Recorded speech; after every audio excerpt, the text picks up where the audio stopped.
News express live में आपका स्वागत है। मैं हूं अब्दुल वहाब। दोस्तों, आज आपको 28 मई की औरंगाबाद की कोरोना अपडेट्स ले आया हूं, लेकिन इससे पहले कि मैं आपको कोरोना की मालूमात दूं या कोविड-19 की मालूमात दूं, इससे पहले आपको बता दूं कि औरंगाबाद में डिस्ट्रिक्ट कलेक्टर जनाब उदय चौधरी आज फेसबुक पर लाइव थे और उन्होंने बहुत सी बातें बताई जो हमारे लिए इम्पोर्टेंट थी। तो इसलिए मैं समझता हूँ कि सबसे पहले आपको डिस्ट्रिक्ट कलेक्टर उदय चौधरी ने जो मालूमात दी है वो आपको बताता चलूँ। उदय चौधरी ने कहा है कि हमारे पास अगर लॉकडाउन एक्सटेंड होता है तो उन्होंने अभी फ़िलहाल ये कहा है कि लॉकडाउन जब तक एक्सटेंड नहीं होता, ये अभी तक उस बारे में स्टेट गवर्नमेंट का जब तक फैसला नहीं आता तब तक हमें इंतज़ार करना होगा। लेकिन इसमें लॉकडाउन अगर एक्सटेंड होता है तो उसमें बहुत सारी रिलैक्सेशन मिलेगी और रिलैक्सेशन में ये है कि टाइमिंग का जो हमारे पास अभी दिया हुआ है 7 से 2 बजे तक एसेंशियल सर्विसेज के लिए, तो वो 7 से 5 बजे तक हो सकता है। इसके अलावा कई चीज़ें हैं जो उन्होंने खुलकर डिस्कस की। फिर उन्होंने ये भी कहा कि इससे पहले जो ऑड इवन का फॉर्मूला था, यानी एक दिन दुकानें बंद रहेगी, दूसरे दिन खुली रहेगी, तो सोशल डिस्टेंसिंग का पालन न होने की वजह से और गर्दी होने की वजह से इस तरह के फैसले फ्यूचर में नहीं लिए जाएंगे। उसके बाद उन्होंने ये भी कहा कि औरंगाबाद की हद तक जहाँ तक बात है, सिटी की बात है, रूरल एरियाज़ के लिए तो ठीक है, लेकिन सिटी की जहाँ तक बात है, क्योंकि हम रेड जोन में हैं सिटी में, तो औरंगाबाद का जो भी डिसीज़न लिया जाएगा तो उसके लिए म्यूनसिपल कमिश्नर और पुलिस कमिश्नर दोनों के ताउन से, दोनों के कम्युनिकेशन के बाद ही हतमी फैसला होगा, आखिरी फैसला लिया जाएगा। अब उन्होंने जिन चीज़ों पर, मुद्दों पर बात की अपने फेसबुक लाइव में, उन्होंने सबसे पहले ये कहा है कि जो हमारे पास स्कूल वगैरह के जो डिसीज़न है, यानी कई लोग पूछ रहे हैं कि स्कूल 1 जून से खुल जाएंगे, तो उन्होंने कहा कि ये डिसीज़न स्टेट गवर्नमेंट लेगी और उसके बाद ही उसका कुछ हतमी फैसला लिया जाएगा। उन्होंने ये भी कहा कि ई सुविधा जो हमारे पास औरंगाबाद में है, रूरल एरियाज़ में चालू करने के लिए वो ऑलरेडी शुरू कर सकते हैं। उसके लिए कोई अभी फ़िलहाल परमिशन लेने की ज़रूरत नहीं है, लेकिन सिटी में चूँकि रेड जोन में है सिटी हमारा, इसलिए थोड़ा सा हमको एहतियात बरतनी होगी। फ़िलहाल सिटी में ई सुविधा शुरू करने की परमिशन नहीं दी गई है। इसके बाद एक अहम मुद्दा ये है कि चूँकि शादियों का सीज़न था, छुट्टियाँ का मार्च अप्रैल में, इसमें सबसे ज़्यादा शादियाँ होती थी, तो उन्होंने ये कहा कि हम शादियों को नहीं रोक सकते। शादियों के लिए अभी भी किसी ऑफिस में परमिशन लेने की ज़रूरत नहीं है। 50 के हद तक लोग अभी भी यानी शादी कर सकते हैं। लेकिन एक चीज़ आपको ये बता दूं कि चूँकि 144 लागू है, इसलिए व्हीकल के लिए, पास वगैरह के लिए आपको पुलिस कमिश्नरेट से कांटेक्ट करना पड़ेगा। जहाँ तक परमिशन की बात है, परमिशन की ज़रूरत नहीं है। उसके बाद उन्होंने ये कहा कि रेस्टोरेंट्स हमारे पास है, खाने के रेस्टोरेंट्स वगैरह, तो वो उसकी सिटी में इजाज़त नहीं दे सकते और रूरल एरियाज़ में किसी टर्म्स कंडीशन के साथ साथ, जैसे सोशल डिस्टेंस हो गया, हाइजीन में वगैरह मेंटेन करना है, तो वो उसके साथ परमिशन दे सकते हैं। फिर उन्होंने ये भी कहा कि जो बाहर से लोग आ रहे हैं, पुणे से, मुंबई से या अदर डिस्ट्रिक्ट से हमारे पास औरंगाबाद में आ रहे हैं, तो उनको 14 दिन का होम क्वारंटाइन करना ज़रूरी है। वो इसलिए कि 14 दिन तक उसके जो सिम्टम्स होते हैं कोरोना पॉजिटिव के, तो वो नज़र नहीं आते या फिर उसमें बहुत कम चांसेस होते हैं। तो ये एक हमारे पास एहतियात के तौर पर 14 दिन तक सर्विस, ये होम क्वारंटाइन अगर करते हैं तो ज़्यादा बेहतर है। इससे होता यह है कि दूसरों को होने का ख़तरा नहीं होता। फिर उन्होंने बस सर्विसेज के बाद भी कही कि बस सर्विसेज शुरू हो सकती है, लेकिन उसके लिए स्टेट गवर्नमेंट की परमिशन फ़िलहाल रिक्वायर है, ख़ासतौर से सिटी में। फिर जो हमारे पास कहा जा रहा है कि कोरोना के अभी 4-5 दिनों से बहुत कम पेशेंट्स आ रहे हैं, तो लोगों ने कहा है कि, या फिर सोशल मीडिया पर चल रहा है कि लोग बता रहे हैं कि टेस्टिंग कम हो रही है, तो उन्होंने इस चीज़ को नकारते हुए कहा कि ऐसी बात नहीं है। टेस्टिंग हमारे पास जो पहले से थी, बहुत एग्रेसिव लेवल पर की औरंगाबाद म्यूनसिपल कॉरपोरेशन ने, बल्कि जब ICMR की गाइडलाइंस आई तो उससे भी ज़्यादा टेस्टिंग किए और उसमें ख़ास तौर से जो सैंपल्स वगैरह लिए गए हैं पॉजिटिव के, जितने भी हाई रिस्क कॉन्टैक्ट्स थे उनको भी यानी टेस्टिंग किया गया, जिसकी वजह से हुआ ये कि हमारे पास केसेस वगैरह खुलकर सामने आए। और उनके जो गवर्नमेंट का प्रेफरेंसेस ये है कि ऐसा कोई भी पॉजिटिव बचा ना रहे। तो इसमें कोई सच्चाई नहीं है कि लोग जो अफवाह उड़ा रहे हैं कि टेस्टिंग कम हो रही है, तो इसमें कोई सच्चाई नहीं, इस बारे में भी उन्होंने कहा।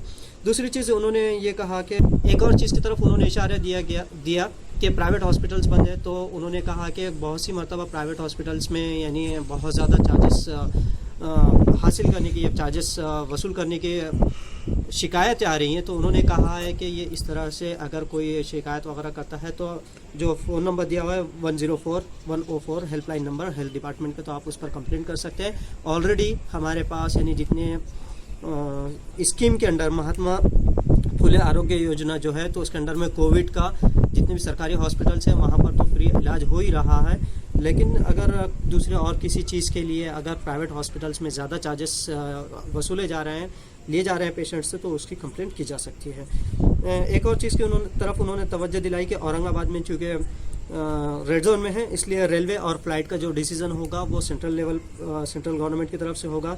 औरंगाबाद सिटी में कंस्ट्रक्शन और मटेरियल की जो कंस्ट्रक्शन मटेरियल की दुकान है वो फिलहाल खोलने की इजाज़त नहीं दी गई है, लेकिन रूरल एरियाज़ में शुरू करने में कोई हर्ज नहीं है, ऑलरेडी आप शुरू कर सकते हैं और उसकी किसी परमिशन की भी ज़रूरत नहीं है। उसके बाद एक और चीज़ उन्होंने कहा कि वाइन शॉप जैसे बीच में खोले गए थे स्टेट डिपार्टमेंट की या स्टेट गवर्नमेंट की परमिशन के बाद, तो उन्होंने कहा कि इससे सोशल डिस्टेंसिंग की 3-13 हुए, यानी सोशल डिस्टेंस की धज्जियाँ उड़ाई गई है, जिसकी वजह से हमको वाइन शॉप्स फिलहाल यहाँ पर औरंगाबाद में बंद करना पड़े। तो ये थे उनके जो हाइलाइट्स थी, उन्होंने आज अपने लाइव वीडियो में कहा। अब चलते हैं हमारे पास औरंगाबाद में कोरोना समरी की तरफ या कोरोना अपडेट्स की तरफ, लेकिन उससे पहले आपको जालना का हाल बताते चलूँ कि जालना में आज 110 संख्या हो चुकी है। औरंगाबाद के पीछे पीछे जालना भी, यानी वहाँ पर कंटिन्यूस पेशेंट बढ़ रहे हैं। ठीक है, तादाद कम है, लेकिन 110 औरंगाबाद के लिहाज, जालना के लिहाज से बहुत ज़्यादा है। और वहाँ पर आज रात से यानी 3 दिन का कर्फ्यू वहाँ पर लगा दिया गया है। जैसे हमारे पास औरंगाबाद में कर्फ्यू था, वैसे ही जालना में लगा दिया है। तो वहाँ 3 दिन का है, सिर्फ एसेंशियल सर्विसेज के लिए, जैसे मेडिकल वगैरह के लिए वहाँ पर उसके लिए छूट दी जाएगी। अब बढ़ते हैं औरंगाबाद में कोरोना अपडेट्स की तरफ। आज औरंगाबाद में 42 लोगों की रिपोर्ट पॉजिटिव आई है और 4 डेथ हो चुकी है। 42 जो पेशेंट्स आए हैं, उसके बाद औरंगाबाद में आंकड़ा 1356 हो चुका है। 59 लोगों को डिस्चार्ज दिया गया है। अब तक 919 लोग अच्छे होकर घर लौट चुके हैं और 4 लोगों की डेथ के साथ टोटल आंकड़ा अब तक डेथ का 65 हो चुका है। जो आज 59 लोगों को छुट्टी हुई है, उसमें MGM स्पोर्ट्स कॉम्प्लेक्स यहाँ से 3 हुए हैं, MIT बॉयज़ हॉस्टल तो यहाँ से 20 लोगों को छोड़ा गया है, यानी उनको डिस्चार्ज दिया गया। फिलहाल से 11 है। इसके बाद government medical hospital, civil hospital यहाँ से 11 है, फिर 4 है, 3 है, MGM हॉस्पिटल से 4 है, धूत हॉस्पिटल से 3। इस तरह से 59 लोगों को अब तक छुट्टी दे दी गई है। आज जो हमारे पास कोरोना पॉजिटिव रिपोर्ट्स आई है, मैं आपको उस 42 जो नंबर्स आए हैं उनके एरियाज़ बताते चलता हूँ। पुंडलिक नगर में 4 है, उसके बाद सबसे ज़्यादा सिल्क मिल्स कॉलोनी, यहाँ से 6 पेशेंट आज हमारे पास मिले हैं हमालवाड़ी से।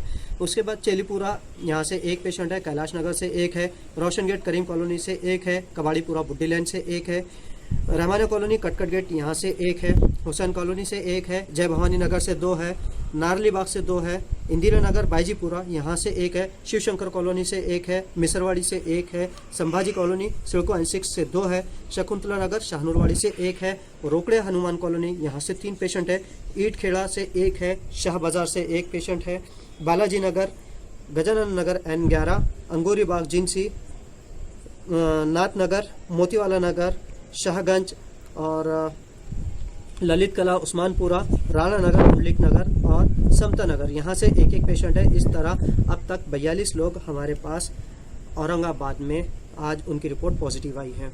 जो 59 लोगों को डिस्चार्ज दिया गया है उनके भी एरिया में आपको बताता चलता हूँ। औरंगाबाद में जिन लोगों को छुट्टी दी गई है उसमें से आदर्श कॉलोनी गारखेड़ा यहाँ से 2 पेशेंट है, आजम कॉलोनी से 1 पेशेंट है, बहादुरपुरा बंजारा कॉलोनी यहाँ से 4 पेशेंट है, औरंगपुर बेगमपुरा यहाँ से 1 है, भवानी नगर से 5 है, गणपति बाग सतारा परिसर यहाँ से 1, गारखेड़ा, हिमायत बाग, जलाल कॉलोनी यहाँ से 1-1 पेशेंट है, हुसैन कॉलोनी से 2 पेशेंट है, हुसैन नगर यहाँ से 1 आदमी अच्छा हुआ है, जूना मुंडा यहाँ से 8 लोग अच्छे होकर घर लौटे हैं, कैलाश नगर से 1 मरीज है, मदनी चौक से 2 लोग अच्छे हुए हैं, मकसूद कॉलोनी से 6 लोग अच्छे होकर घर लौट चुके हैं। MGM का एक स्टाफ था, उसे छुट्टी दे दी गई। N4 सिडको औरंगाबाद, उसकी भी अच्छी तबीयत होने के बाद उसे छुट्टी दे दी गई। N5 सिडको से 2 लोग अच्छे होकर घर लौटे हैं, न्याय नगर से 4, विद्यानगर 7 हिल यहाँ से 1, पुंडलिक नगर से 2, सदफ कॉलोनी यहाँ से 1, संजय नगर गली नंबर 5 यहाँ से 3 और सिल्क मिल कॉलोनी से 8 लोग। इस तरह 59 लोग आज डिस्चार्ज होकर घर लौट गए हैं। तो ये था आपका कोरोना अपडेट्स और औरंगाबाद की अपडेट्स। इसी के साथ साथ आज एक फैसला सामने आया है, उसमें यह है कि सैलून शॉप यानी बहुत से लॉकडाउन हमारे पास तकरीबन 2 महीने से ज़्यादा अरसा गुजर चुका है और लोगों की कटिंग, हेयर सैलून्स वगैरह बंद होने की वजह से कटिंग बहुत ज़्यादा बढ़ गई है, हेयर बहुत बढ़ गए हैं।